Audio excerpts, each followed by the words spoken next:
All right, Brian, thanks so much for your time here. We really appreciate it. You spent some time with the K-State staff and the team throughout this season. First of all, let's start with that, I guess. What made you decide that you wanted to go visit these guys in Manhattan? You got to check out the Little Apple, and you had to see what they were about. Yeah, I don't know if the Little Apple is actually a great name that you can really stand on. I like the, what is it, Man Happiness? I like that one a little bit better. Yeah, just longtime friends. Been a friend of Coach Tang's for a long time. So basketball is kind of small circles, right? So, just knowing how much I've been rooting for Coach Tang anyway as a friend, and then to see him get this unbelievable dream opportunity, I just told my wife, we have to go this year. And the funny part about the story is normally Reem's like the main one making things happen.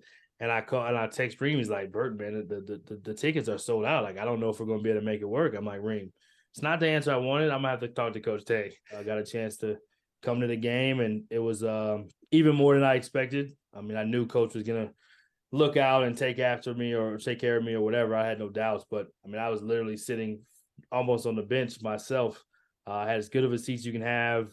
He invited me to the locker room before the game, after the game. It was definitely exceeded expectations. And what did you learn on your visit to Manhattan that you kind of noticed continued throughout the season for K-State? K-State is a special place, and I think it's a special marriage because Coach Tang was the right leader to reignite that fan base that was already had a tradition, already had a lot of pride in their institution, but he was just the right person to really embrace them, and the embrace kind of went both ways. And obviously him dancing in the stands with the students and doing his thing with that. And special is a word that can be used a lot, but the environment and the culture that has been created is genuine. It's not just something that's for television. It's not just for the sound bites. You almost feel like you can't really win like this, can you? You can't win just loving people. And I think he's been very good for the game of basketball. And it's good for younger coaches to see. It's good for high school coaches to see. It's funny, I heard a lot of interviews talking about Love after Coach Tang was really kind of preaching that. I'm not saying it's because of him, but I do think those things carry a momentum, and the run that they had, and to be able to do it the way that they did it, I think it really stood out to people, and I think it has been something that's been contagious.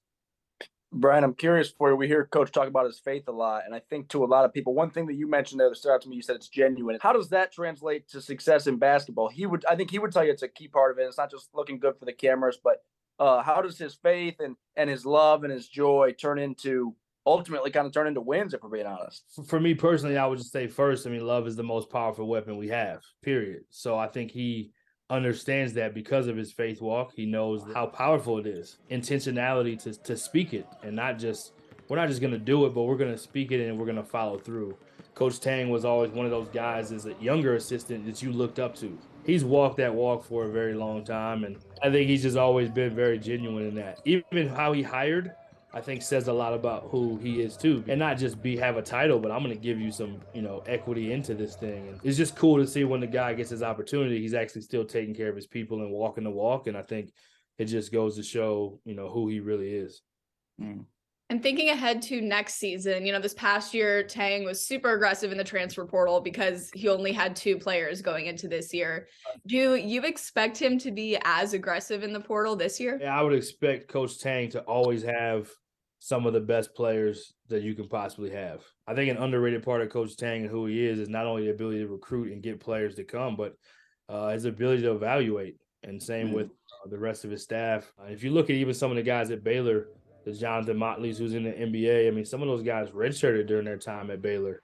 They weren't necessarily the most celebrated guys. So I think there's development with Coach Tang. I think there's an ability to evaluate, and the energy around the program that's a cool place to play. And if you think about the style of play, players want to play in that style of basketball. So I think it's going to be an attractive place for recruits to play as long as he's there for sure. Yeah, that's great. You hit on some K-State buzzwords, crazy faith, and I think you hit on man happiness. Next, we just got to get you EMAW, and then we got to teach you how to Wabash Cannonball, and you'll fit right in. I'm here for it. Let's go.